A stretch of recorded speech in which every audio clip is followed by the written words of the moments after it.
Thank you very much, everybody. What a beautiful British day this is. बहुत बहुत शुक्रिया सबका। क्या ही खूबसूरत बरतानवी दिन है आज, और वाकई ऐसा ही है। आपकी अजमतों, बरतानवी वफ्द के मुअज़्ज़ज़ अरकान, दोस्तों, खिदमत अंजाम देने वाले एहलकारों और मुअज़्ज़ज़ मेहमानों, इस खूबसूरत वाइट हाउस में आप सबको खुश आमदीद। आपकी मेज़बानी हमारे लिए बहुत बड़ा एजाज़ है। मलानिया और मैं कभी नहीं भूलेंगे वो शानदार एजाज़ जो आपकी अजमतों ने हमें गुज़िश्ता सितंबर विंडसर कासल के हमारे गैर मामूली दौरे के दौरान दिया। आज हमें बेहद खुशी है कि हम आपकी मेज़बानी कर रहे हैं। आपका क़याम मुख्तसर होगा मगर नहायत खुशगवार होगा। इसके बाद आप कांग्रेस जाएंगे और एक ऐसी तकरीर करेंगे कि हर कोई आपके खूबसूरत लहजे पर रश्क करेगा। बहुत नफीस, बहुत बावक़ार। आप वाकई एक नहायत बावक़ार शख्सियत हैं। जॉर्ज वाशिंगटन और जेफरसन की यादगारों के साए में एक बरतानवी बादशाह का खैर मकदम करना बज़ाहिर अमेरिका की 250 साला आज़ादी की तकरीब के लिए आयरॉनिक बिगिनिंग लग सकता है, मगर हकीकत में इससे ज़्यादा मौज़ूद खिराज तहसीन कोई नहीं हो सकता। आज़ादी से बहुत पहले अमरीकियों के पास एक कौम या आइन नहीं था, मगर एक सकाफत, एक किरदार और एक अकीदा ज़रूर था। हमारे अंदर एक नायाब तोहफ़ा मौजूद था, अखलाक हैरत, अखलाक जुर्रत, और ये हमें समंदर पार एक छोटी मगर ताकतवर सल्तनत से मिला। तकरीबन 2 सदियों तक इस सरज़मीन को इन मर्दों और औरतों ने आबाद किया जिनकी रूहों में बरतानवी खून और अज़मत की झलक थी। इस वहशी और बर-ए-आज़म में उन्होंने अंग्रेज़ी आज़ादी से मोहब्बत और अज़मत तकदीर और फ़ख्र के जज्बात को फ़रोग़ दिया। जी हाँ, अज़मत तकरीर और फ़ख्र। 1776 में आज़ादी के लिए अपनी जानें वक्फ़ करने वाले अमरीकी मुहिब्बे वतन इस अजीम विरसे के वारिस थे। इनकी रगों में एंग्लो सैक्सन जुर्रत दौड़ती थी और इनके दिलों में सच, नेकी और हक के लिए डट जाने का ईमान था। हालिया वर्षों में अक्सर कहा जाता है कि अमेरिका महज एक ख्याल है, मगर आज़ादी का नज़रिया 1776 में अचानक पैदा नहीं हुआ था। अमरीकी क़याम दरअसल सदियों की सोच, जिद्दोजहद, मेहनत, खून और कुर्बानी का नतीजा था। बहरी ओकियानूस के दोनों किनारों पर तकदीर ने एक तवील सफ़र तय किया। रनी मेडो के मैदान से फिलाडेल्फिया की गलियों तक, अपने लोगों की ज़िंदगियों के ज़रिए जो इस बरतानवी उसूल पर यकीन रखते थे कि किसी भी इंसान को इंसाफ या हक से महरूम नहीं किया जाना चाहिए। आज अमरीकी मुहिब्बे वतन मेरा वतन ए आज़ादी की सरज़मीन गा सकते हैं, क्योंकि हमारे नौआबादियाती आबा व अजदाद ने पहले खुदा बादशाह को सलामत रखे गाया था।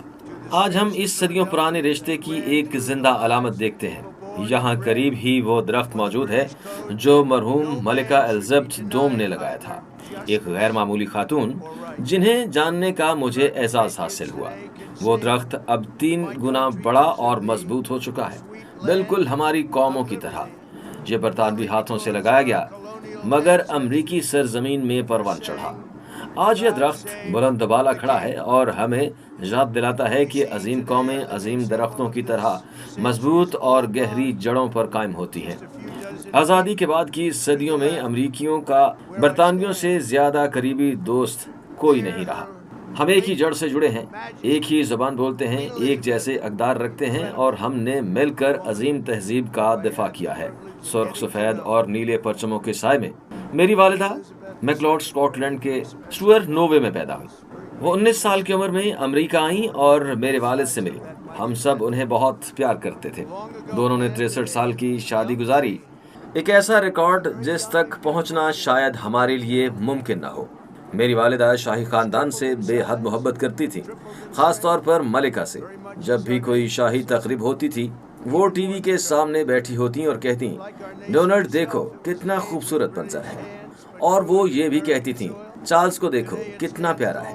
यकीन करें, मेरी वालिदा को शहजादा चार्ल्स बहुत पसंद थे। कई दिहाइयाँ पहले वज़ीर आज़म विंस्टन चर्चिल और सदर फ्रैंकलिन रोज़वेल्ट ने शिमाली बहरे ओकियानूस में एक जहाज़ पर मुलाकात की, जहां उन्होंने दूसरी जंग अजीम के बाद आज़ाद दुनिया का तस्वुर पेश किया। यही वो ख़ास रिश्ता है जो आज भी हमारे दरमियान कायम है। जिस जहाज़ में वो मिले उसका नाम प्रिंस ऑफ वेल्स था। وہی لقب جو بادشاہ نے برطانوی تاریخ میں سب سے طویل عرصے تک اپنے پاس رکھا۔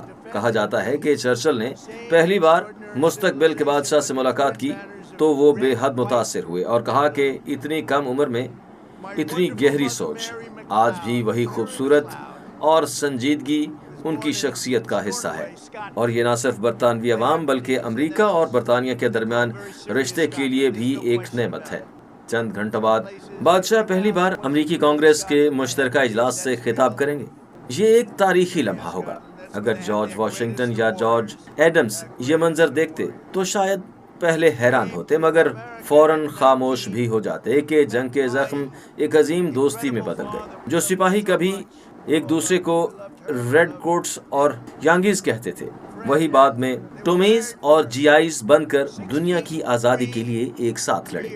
آج اگر ہمارے آباء و اجداد ہمیں دیکھیں تو فخر کریں کہ آزادی کا یہ انقلاب کبھی بجھا نہیں، بلکہ صدیوں سمندروں اور تاریخوں کے پار پھیل کر پوری دنیا کو روشن کرتا رہا۔ آج 250 سال بعد ہمیں یاد رکھنا چاہیے کہ ہمیں عظیم کیا بناتا ہے، اور آئیں مل کر عہد کریں کہ ہم آزادی اور بہترین روایت کی اس مشترکہ میراث کو مزید مضبوط کریں گے۔ آپ کی عظمتوں اس اہم دورے پر ایک بار پھر شکریہ۔ یہ ہمارے لیے باعث فخر ہے۔ خدا برطانیہ، گریٹ برٹن اور شمالی آئرلینڈ کو سلامت رکھے، اور خدا ریاستہائے متحدہ امریکہ کو بھی برکت دے۔ بہت شکریہ۔ And may God bless the United States of America. Thank you very much, everybody. Thank you.